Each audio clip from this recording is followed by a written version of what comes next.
la presse. Non, c'est la notoriété, combien de personnes connaissent. Voilà, donc c'est pour ça un. Il y en a beaucoup qui Et connaissent. après, à vous de voir. Par contre, Ouais, l'image, tu touches moins de monde quand même, c'est plutôt un public plus spécialisé. Par exemple, je vais pas aller, personnellement, je vais pas aller dans de la presse, tu vois, comment dire, c'est plus du magazine féminin. Exactement, je suis d'accord. ouais, donc ton Moi, je image, suis pas trop elle est vachement d'accord bonne si avec tu es dans les… l'image, non? Oui, mais au Par contraire, exemple, sur c'est les le parfums. public. C'est le Les public. parfums, tu as des échantillons et tout dans la presse. Bon, je sais pas. Tu fais connaître par la presse écrite avec des échantillons et tout. C'est beaucoup, ouais.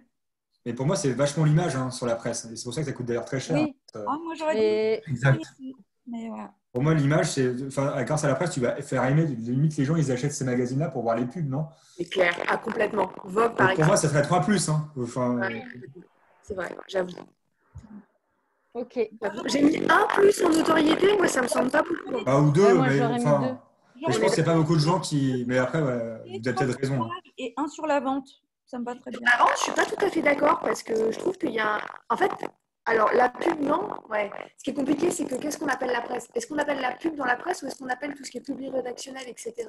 ou conseil, genre le nouveau shampoing qui va te faire des cheveux de folie? Je pense que c'est plus la presse spécialisée, peut-être, je sais pas. Mais est-ce que L'Oréal fait comme tu dis, du conseil, machin? Plus de presse féminine. J'en ai plus. J'en ai, je sais pas. Sinon, on passe à la radio, sinon? C'est la radio. Ouais. Est-ce que vous avez déjà entendu une pub L'Oréal à la radio déjà? Moi, je mettrais du moins partout. Après, c'est plus pour la notoriété que le reste, en tout cas, je pense. C'est se faire connaître, quoi, à la radio. À la limite. Sinon, on a qu'à. Une image faire aimer à la radio, non. Dans le sens. Et faire vendre. C'est difficile de faire aimer à la radio, c'est sûr. Ouais. Et l'image, c'est compliqué. Et la vente, alors là, non. La radio, c'est vachement de promo, c'est vachement. Ouais, si, ouais, peut-être des promos sur les 4 packs de. Ouais. de Ah ouais, shampoing. D'accord. Ouais, mais c'est pas L'Oréal qui va les faire. Généralement, ça va être plus le distributeur, non? Oui, Ouais, t'as raison. Oui, c'est vrai. Mais du coup, sur faire connaître, quand même, non? Notoriété? Un plus? Moi, j'ai pas vraiment de souvenir de L'Oréal à la Non, moi, oui, c'est vrai. radio, quoi. Canal, L'Oréal. Je sais qu'EDF, nous, on communiquait beaucoup dessus. Et, enfin, Ouais, À la radio? aussi, ouais, pour les déménagements, pour le Oui, beaucoup, oui. changement de contrat, tout ça. Ouais. Affichage, du coup. L'affichage, par contre, c'est vachement important. On en voit beaucoup dans les abris. Je pense que la radio, Oh là là. C'est beaucoup de notoriété, ouais, l'affichage quand même. Ouais, je pense que l'affichage, il y en a beaucoup. Ils en font quand même pas mal. Et... Plus. Ouais, plus. Pas plus. Bah, peut-être, je sais pas, moi. La frontière est limitée, pour moi. 3 images. Et Ouais. après, l'image, c'est important aussi. Je pense que peut-être 2 plus, je sais pas. Enfin, faire. Mais est-ce que tu aimes avec une pub à la télé? Je suis pas sûr. Ouais, comme ça, ouais. Et vente, j'en suis moins certain. Pour moi, affichage, c'est la même chose que la presse. C'est les mêmes affiches, c'est les mêmes c'était un peu trucs. Enfin, pour L'Oréal. L'affichage de ce genre de marque, ils les font dans des Ouais, endroits comme ça. mais Ils vont pas te les faire, tu vois, dans un. l'affichage, quand même. Vous trouvez que l'affichage, Bah, l'affichage, ouais, tu touches tout le monde, quoi. La presse, C'est ceux qui se baladent dans la rue, quoi. Alors que la presse, moi, par exemple, je la lis pas. Bon, après, c'est un peu. On s'en fout. Ouais. J'allais dire, non, mais la différence, oui, ça, après, j'allais dire une bêtise, mais juste l'affichage, le temps de lecture est plus court que la presse. Donc, il y a un côté. La presse, forcément, ouais, alors, mais on sait aussi qu'on est soumis à 5000 pubs par jour et qu'on est moins.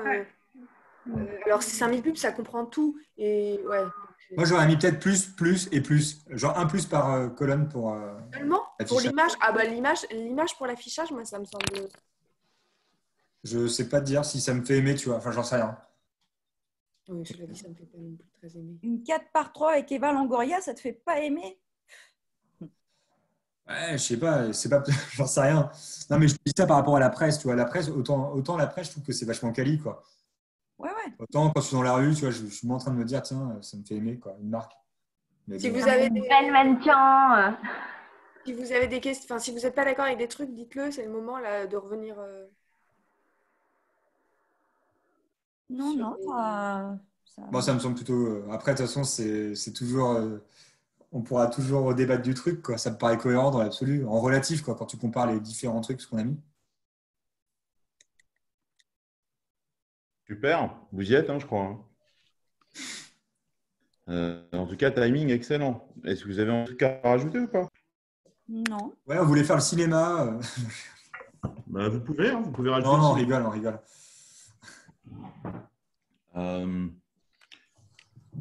Alors, est-ce que c'était facile ou pas? Non, Non. on s'est battu. Ouais, j'ai pas, j'ai entendu de temps à autre que les débats étaient animés. Donc, alors, ce que je vous propose de faire, c'est qu'on débriefe. Ouais. La clé d'entrée pour faire ça, c'est quoi? À partir de quoi il faut raisonner? Ben, Cible, je pense, mais. penser à la marque. Alors, effectivement, Ouais, la la marque, cible, mais effectivement. quand on va comparer les médias, l'un des points essentiels, vous pouvez vous mettre en mute. Pardon, je suis désolé. Quand vous parlez, bien évidemment, vous vous démutez, mais après, ensuite, quand vous ne parlez plus, parce qu'il y a un écho parfois, je suis désolé, ce n'est pas du tout pour vous empêcher de parler. Au contraire, vous êtes très participant, donc c'est très bien. Mon propos, c'est qu'il faut bien évidemment raisonner par rapport à la marque, et la marque va naturellement impliquer la nature de la cible qu'on va toucher. Donc, la première des choses qu'on doit se poser comme question, c'est la cible. Et donc, la cible renvoie à quoi? À l'audience potentielle que va toucher chacun de ces médias-là. Donc, pour résoudre au mieux le tout, il faut être capable, en particulier sur l'aspect notoriété, d'être capable de mettre à jour quelle est l'audience potentielle que chacun des médias va toucher. D'accord? Alors, ça paraît évident, mais quand on commence à raisonner audience, on va commencer à raisonner sur la capacité que chacun des médias va être capable de me donner, dans le cadre de la notoriété, à toucher plus ou moins de gens. J'ai donné le cas de L'Oréal Paris parce que j'ai considéré que c'était une marque grand public. Donc, ce que je cherche à faire, c'est toucher des gens, beaucoup de gens. Ouais. Donc, si je prends ça comme élément de référence et de point, effectivement, vous avez mis la TV en premier. Et je pense qu'encore aujourd'hui, même s'il y en a parmi vous des gens, parmi vous et parmi pas mal de gens qui ne regardent pas la télévision, plus différemment peut-être, la télévision reste le média qui va vous permettre de toucher le plus de monde possible, le plus rapidement possible. Alors, on va se donner quelques éléments de discussion par rapport à ça. Je m'appelle Ariel, ou je m'appelle, je ne sais pas moi, Côte d'Or, ou L'Oréal Paris en l'occurrence. Je veux toucher le plus de monde possible en télévision. Quel est, a priori, les moments auxquels j'ai le plus intérêt à parler? Je vous laisse la parole. Quels sont les moments, si je m'appelle L'Oréal Paris, en télévision, où j'ai le plus de chances de toucher du monde? Du prime time. En prime time, effectivement. Le prime time, c'est quoi le prime time alors? C'est avant les JT de 20h. Ouais, c'est avant ou après. 20h et 21h, on va dire. Quoi. C'est ça. Et c'est au début, à la fin de la pub, de la plage de pub. D'accord, si vous le dites, très bien. Ah bah non, mais on nous a même conseillé le début de la pub. C'est là que ça marchait. Ah d'accord, très bien. Voilà. D'accord. Et donc, effectivement, le prime time, c'est le 20h et l'après 20h. D'accord. Et par rapport à ça, est-ce que vous avez une idée, quelle est la chaîne en France qui fait en général le plus d'audience? TF1. TF1. Ouais. Sur un gros soir de TF1, quelle est la part d'audience que va faire TF1?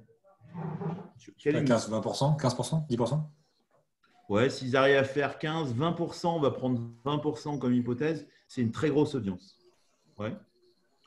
Donc, il y a combien de Français qui vivent en France? 67 millions, 70. 67. Ouais. On va prendre 70 comme référent. Il y en a combien qui regardent la télé? Je ne sais pas, on va prendre 80%. Donc, ça fait 8 fois 7. 56. 56 millions. Fois 20%, on a 11 millions d'eux. 11 millions d'eux. Donc, on touche 11,2 millions de Français potentiellement avec un prime time, comme vous l'avez dit, on est plutôt au début du spot, avant que les gens se barrent. Ok, on va prendre ça comme hypothèse. Allez, 11 millions 11 millions. Donc ça va me donner ma capacité du reach, c'est-à-dire ma capacité de couverture en médias. Vous avez certainement fait un cours de médias, couverture, fréquence, répétition. Donc là, on parle de la couverture. Est-ce que vous avez une idée, maintenant que j'ai mes 11 millions, de la couverture maximale que peut me permettre d'avoir les autres médias, que sont le digital, la presse, la radio et l'affichage?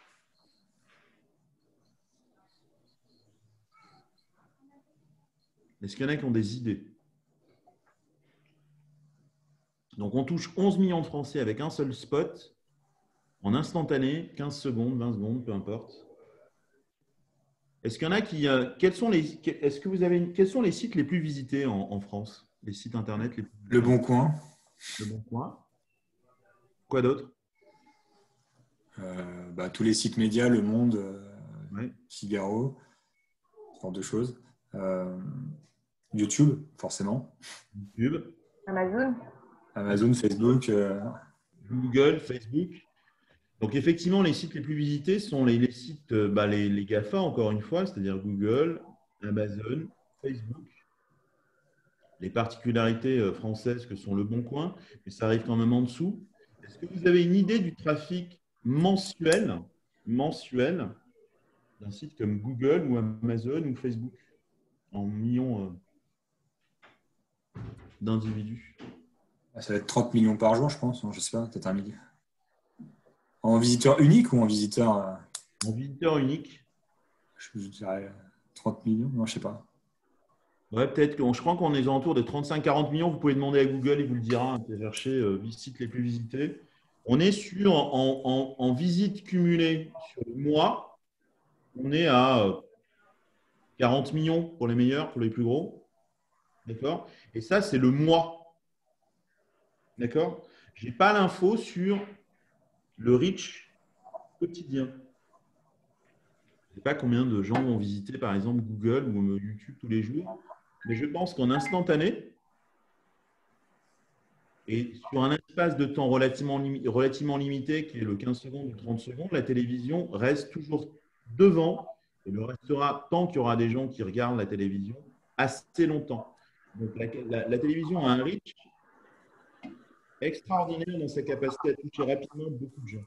Donc, comme vous l'avez mis en avant, la TV peut faire du reach. Le digital peut faire du reach, mais plus sur la durée. C'est-à-dire que quand on travaille du reach en digital, et c'est pour ça que Google, via YouTube, le fait très bien, YouTube capte beaucoup et de plus en plus de gens, mais on est capable de faire du reach, et en particulier dans la façon dont on consomme, beaucoup en travaillant la couverture dans le temps. Quand je dis dans le temps, c'est que l'instantanéité de consommation et d'exposition est toujours très fortement liée par la télévision. C'est clair pour tout le monde ou pas? Je n'ai pas de chiffres là-dessus. C'est simplement, le propos, c'est essayer de réfléchir sur le fonctionnement de chacun des médias. Je reviendrai dans un instant. La presse. Alors, la presse, c'est, je pense que c'est… Pourquoi la presse… Est-ce que la presse se porte bien d'ailleurs? Non. Non. Peut-être aujourd'hui ici, je ne sais pas. Non. Sauf La la presse digitale, un peu mieux. Mais… La presse ne se porte pas bien à cause de qui? À cause de quoi? D'Internet. À cause d'Internet, et le premier média qui a occasionné la chute de la presse, c'est le digital, où une partie des transferts de dépenses publicitaires au départ venaient de la presse. Pourquoi? Parce qu'on pouvait tout à fait imaginer que, je reviendrai sur les investissements dans un instant, on pouvait tout à fait imaginer qu'a priori le média pouvait fonctionner de la même façon, même s'il fonctionne de façon différente. Est-ce que vous avez une idée du titre de presse en France qui fait le plus de couverture journalière? L'équipe. Alors, vous n'êtes pas loin parce que je pense que c'est le deuxième. Le premier, c'est Ouest France. Ah bon? Ouais. Et la PQR, c'est ce qui est le plus lu, c'est ce qui est le plus lu, beaucoup plus que la presse nationale d'ailleurs. Exactement. Et donc, du coup, la PQR, dont le titre majeur en termes de couverture Ouest France. Vous avez une idée du nombre de parutions d'Ouest France ou pas en quotidien? Non. Aucune. Ça doit être aux alentours de 650 000 ou 700 000. Ah oui. Donc, est-ce que c'est beaucoup ou pas?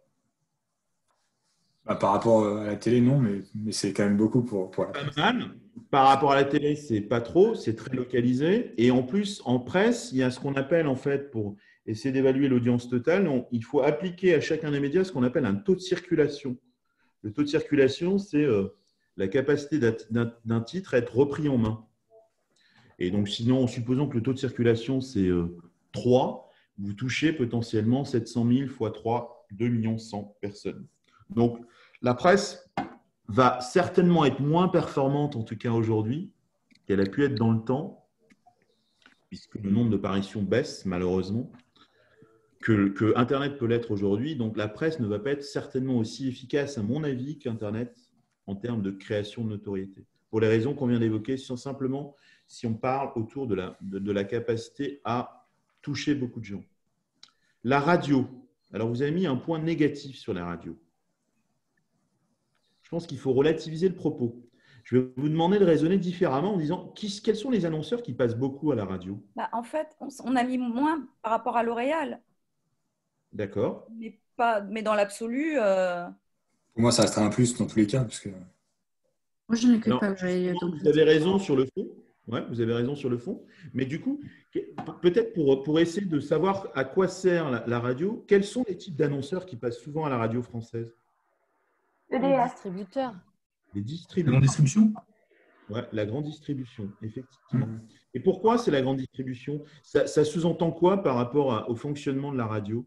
Pour moi, c'est très promotionnel, la radio. Alors, effectivement, c'est un média très promotionnel. Et quoi d'autre? De proximité aussi, forcément. C'est un média de proximité pour deux raisons.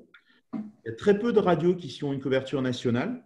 Il y a beaucoup de radios qui ont une couverture essentiellement locale ou régionale. Donc, c'est un média très puissant dans certaines régions, comme la PQR peut l'être, pour faire écho à ce qu'on disait sur Ouest France.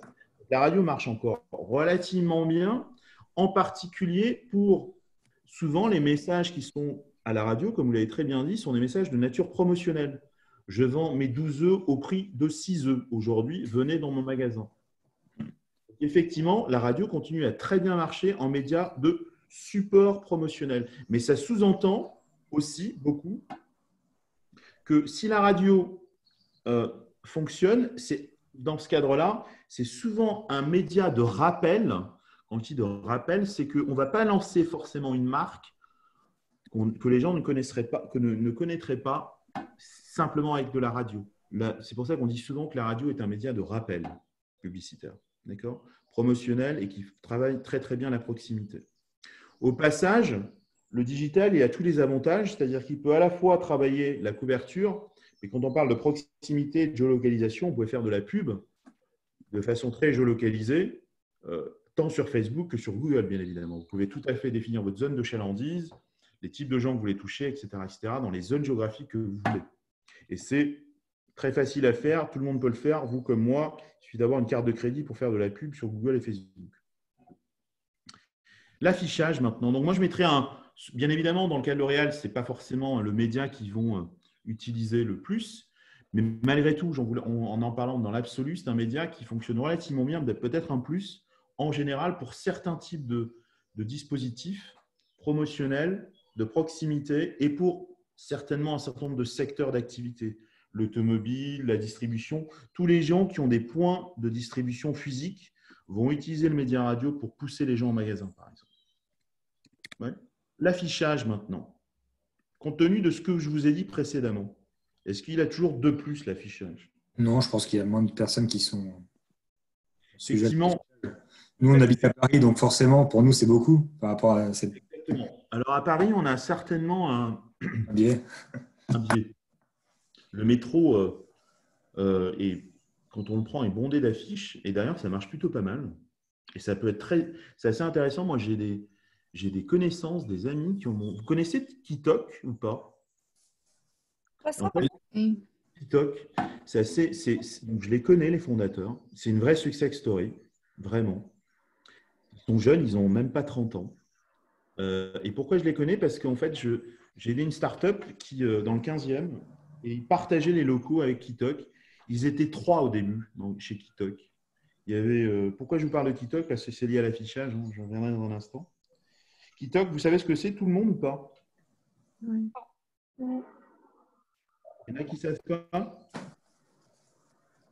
Ça a été racheté par Carrefour et en fait, c'est une marque qui s'est lancée pour proposer aux gens de leur livrer à domicile, c'était très parisien au départ, de leur livrer à domicile l'ensemble de produits frais pour faire des repas sains avec des recettes. Donc, ils sont 3. Pourquoi je les connais? Parce qu'au-delà du fait qu'ils étaient dans le 15e, dans le même bureau, c'est des gens qui ont été à Néoma, à l'ESC Rouen. Et pourquoi j'en parle? Parce que je suis passé par là un moment. Mais au-delà de ça, ils étaient 3.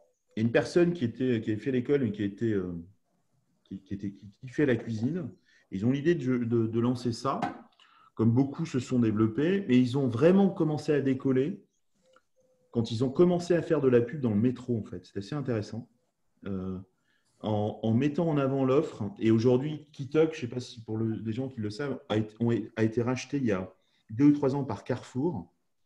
Et la marque a été développée sur un certain nombre de produits qui sont disponibles en magasin aujourd'hui. Belle histoire, très beau success story. Donc tout ça pour parler de l'affichage qui finalement est peut-être moins doué que le digital, simplement pour des raisons qui sont liées à la densité du réseau sur le territoire, même s'il y a des réseaux d'affichage qui sont partout. La réalité, c'est que il faut passer à côté de l'affiche pour la voir, quoi. Et peut-être que justement l'affichage, même si on se déplace beaucoup, a certainement un bel avenir devant lui s'il est capable d'être plus localisé. Et c'était assez intéressant parce que j'ai vu des choses très intéressantes avec les queues dans les magasins pour les gens qui rentrent en magasin. Il y a des gens qui sont suffisamment futés pour mettre en place de l'affichage digital dans les queues. Vous comprenez ce que je veux dire? Pour pousser les gens à se rendre compte, à les tenir au courant qu'il y a tel et tel type de produits qui sont disponibles à l'intérieur. Bref, encore une des conséquences du Covid. Est-ce que c'est clair? Pompe à essence aussi.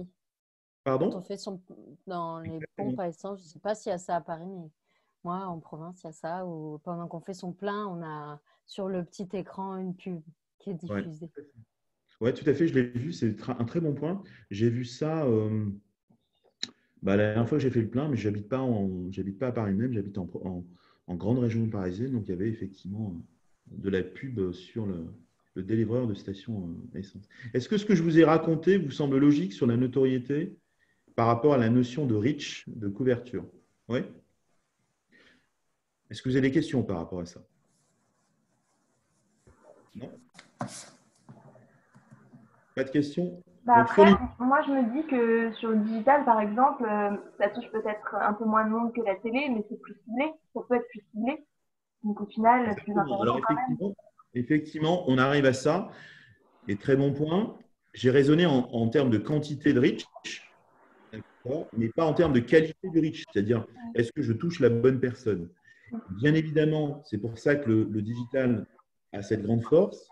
C'est que comme la presse, historiquement, a commencé le développer, comme la presse, historiquement, joue beaucoup sur l'affinité de l'audience avec la consommation de tel et tel type de contenu. Et donc, effectivement, le digital, sa grande force, c'est de faire du reach qui va être plus ou moins ciblé. Et ça va être plus ou moins facile pour moi de trouver les gens qui sont dans ma cible. Soit sur un réseau social comme Facebook, je suis en mode logué.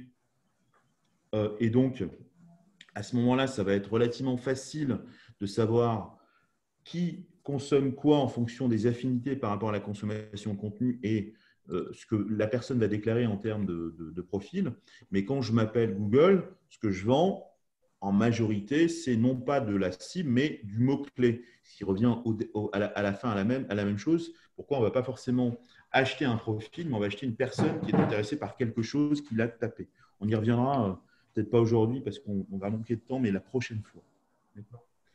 Donc, effectivement, le ciblage est l'autre variable qui va rentrer en compte. Et c'est pour ça que je parle de quantité de contact et de qualité du contact. Et c'est pour ça que quand on va évaluer la force de chacun de ces médias, il va falloir penser quantité du contact et qualité du contact.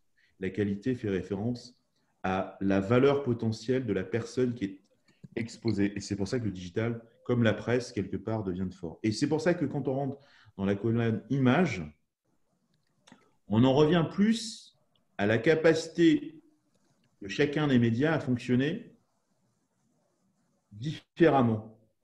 Alors, quand je dis ça, je veux dire quoi? Chacun des médias fonctionne différemment. Pourquoi? Parce que chacun des médias va activer différentes fonctions et différents sens. La vue, l'ouïe,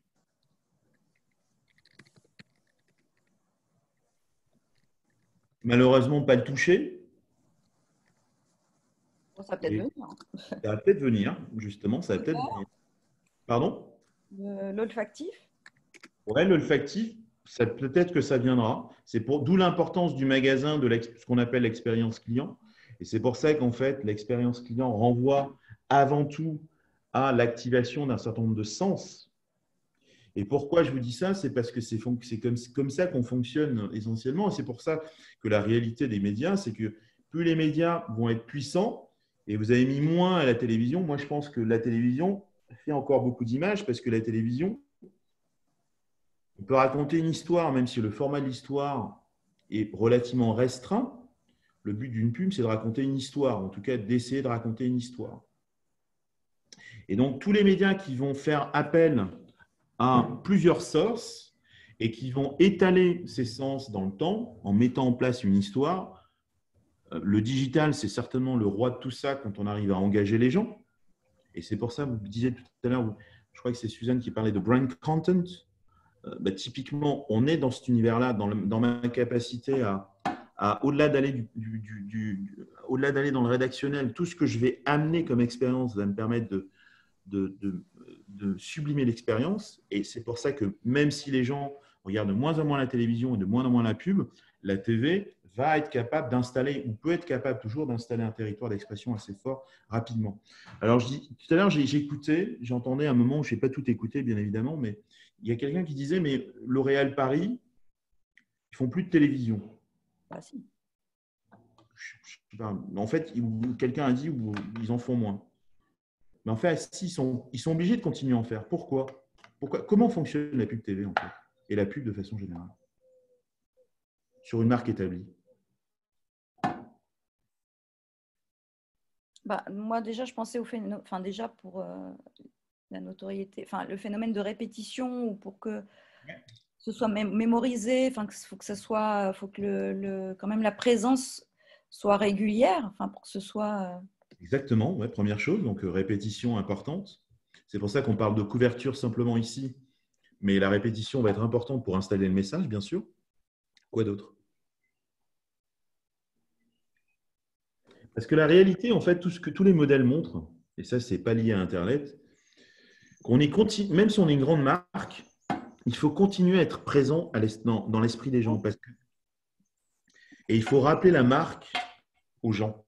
Surtout si on n'est pas bon à rappeler la marque, quand on a des occasions de le faire, dans une relation plus personnalisée avec les gens.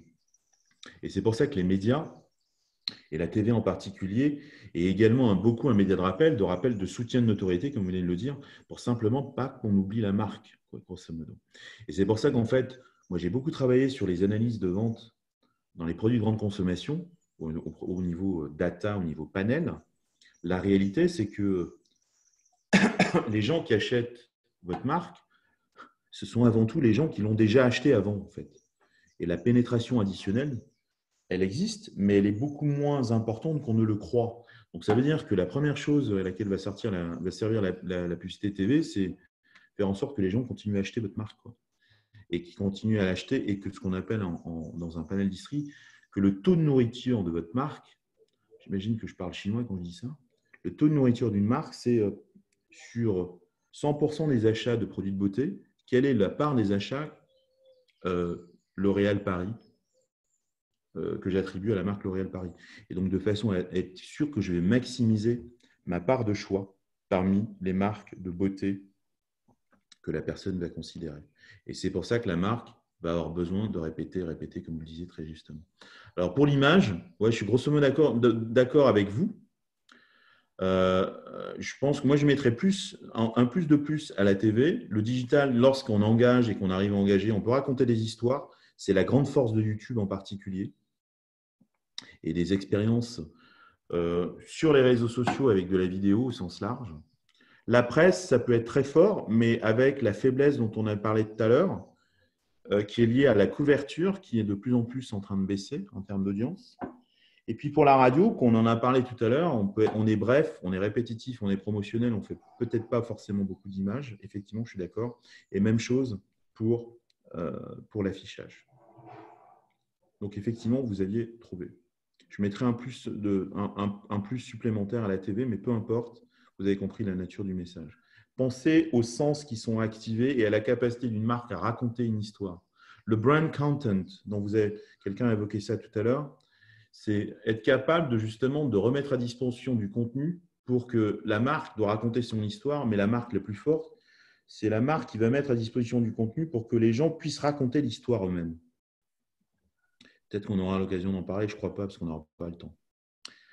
Les ventes, le digital, une fois que c'est bien ciblé, que ça marche, ça peut faire des ventes. Est-ce que vous avez une idée du taux de conversion moyen en e-commerce, tous secteurs confondus? Donc, la moyenne est, je peux vous le dire, l'écart type est très largement distribué autour de la moyenne, mais si vous avez une moyenne, quelle est la moyenne de conversion en e-commerce? C'est-à-dire que sur 100% des gens qui vont sur un site e-commerce. Qui viennent de différents médias, c'est ça? Sur un site e-commerce, puisqu'on parle de conversion de vente, sur un site e-commerce, il y a combien de gens, quel est le pourcentage de gens qui achètent en moyenne? Ils convertissent, ce qu'on appelle le taux de conversion. 5%? Moi, j'aurais dit 0,8, aux alentours d'1%, je dirais. Dans le taux de conversion en e-commerce moyen, c'est 2 à 3%. Donc, ce n'est pas beaucoup. Mais bien évidemment, je le disais, ça dépend du secteur. Mais ça sous-entend également que, et ça c'est une autre stat parce que j'ai beaucoup travaillé dans cet environnement-là, aujourd'hui on est en 2020, il y a encore 50% des gens qui en sortant d'un site internet n'ont pas trouvé ce qu'ils cherchaient. Pourquoi je vous dis ça? J'ai dit tout à l'heure au tout début que l'e-commerce mondial c'est à peine 10% des échanges mondiaux.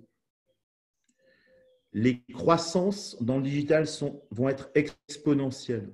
Non seulement parce qu'il y a encore de la marge, mais au-delà de ça, si le taux de conversion moyen est de 2 ou 3%, même si vous avez un progrès marginal, il est considérable.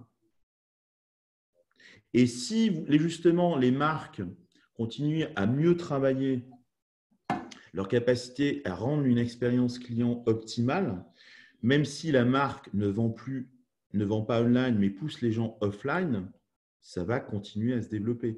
C'est assez intéressant parce que je vous donne une anecdote. Mon fils, hier, me disait « Papa, je suis allé voir… il est retombé sur des screenshots on parlait d'Amazon tout à l'heure, d'Amazon au début des années 2000, en fait, du site Amazon au début des années 2000 par rapport à ce qu'il connaît aujourd'hui. Il me dit « Mais ça n'a rien à voir. » J'ai dit « Bah ouais, ça n'a rien à voir. C'était affreux. Tout était codé. » Donc, de progrès considérables ont été mis en œuvre. Mais ce que je suis en train de dire, c'est que tout progrès optimal, en particulier dans la capacité à travailler l'ergonomie et l'expérience de l'utilisateur, ne peuvent que booster les choses. Et la meilleure façon de le faire, et c'est pour ça que les gens d'Internet ne jurent que par ça, c'est ce que vend Google, Facebook tout le temps, c'est test and learn. C'est-à-dire que, et c'est pour ça je suis en Normandie en ce moment, chez des amis qui sont… Une amie qui est créa, qui travaille dans la pub et qui me disait, ouais, mais qui crée des choses. Quand monsieur Google et monsieur Facebook discutent avec des créas, en fait, monsieur Google et monsieur Facebook va dire quoi? Très bien, mais si ce que vous créez ne marche pas aussi bien que ce qui existe, ce n'est pas la peine de le mettre en œuvre. Et ce qu'ils vendent systématiquement, c'est ce qu'ils appellent des expériences de type test contrôle pour pouvoir, ou de type d'A/B testing. Vous avez déjà entendu parler peut-être de l'expression A/B testing. C'est tester différents types de scénarios pour voir quel est celui qui marche le mieux. Donc effectivement, on peut aujourd'hui travailler l'expérience et essayer de se donner les moyens de voir si le changement d'une expérience sur un site ou dans une pub va plus ou moins driver du trafic en étant capable de faire ce qu'on appelle de l'A/B testing. Bref. OK. Pour le reste, la presse, forcément, ça peut vendre, mais je pense que c'est remis de plus en plus en compte.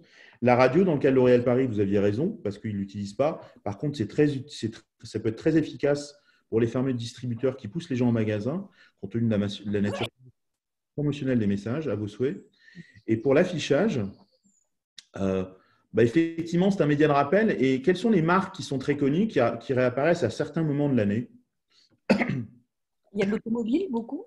Beaucoup d'automobiles, ouais. C'est la fête des mères bientôt, là. Ah oui. Le parfum. Le parfum. Donc, l'affichage est un média de rappel qui est très saisonnier. En fonction, non pas on va avoir forcément des produits de beauté, des produits solaires bientôt, etc., etc. Donc, pensez à ça.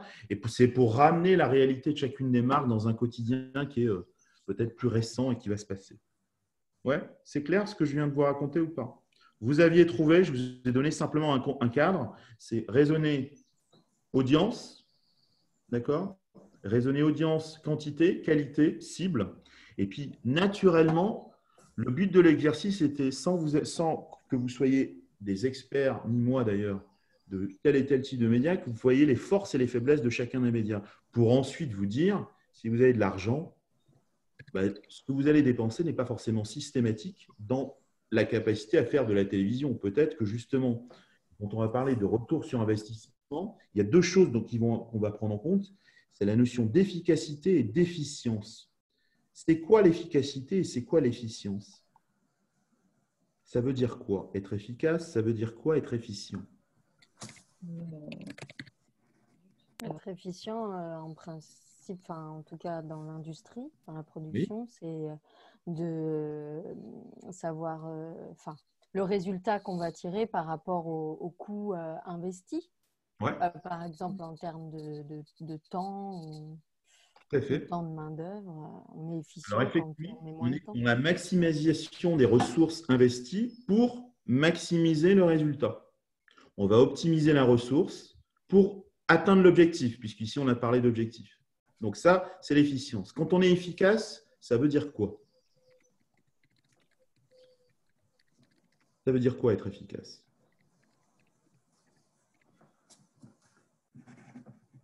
Ça veut dire atteindre ou pas ses objectifs. D'accord? Si je veux mettre en place une campagne qui va déployer une autorité, elle sera efficace si je suis capable de mesurer si j'ai atteint ou pas l'objectif de développement de notoriété. Je pourrais prendre en compte l'efficience dans un second temps. Et c'est pour ça qu'Internet va se battre contre les autres médias, parce que ce que va chercher à mettre en avant Internet, c'est quoi? Un rendement plus important dans la capacité à atteindre l'objectif en optimisant l'euro investi. Si j'optimise l'euro investi, ça renvoie à l'efficience. Et c'est pour ça qu'Internet a des leviers que d'autres médias n'ont pas.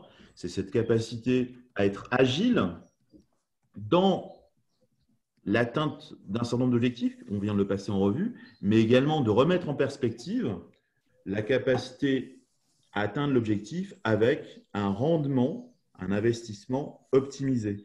Et c'est pour ça que M. Google, en l'occurrence, le fait très bien quand il va se battre contre des annonceurs, avec des annonceurs, pour basculer du budget de la télévision vers le digital, en montrant que peut-être qu'on ne touche pas autant de gens, mais que le rendement à la personne touchée est peut-être meilleur.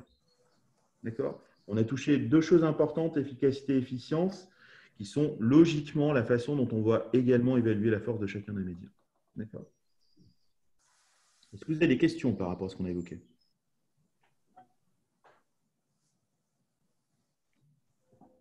Bien. Est-ce que vous voulez faire une pause?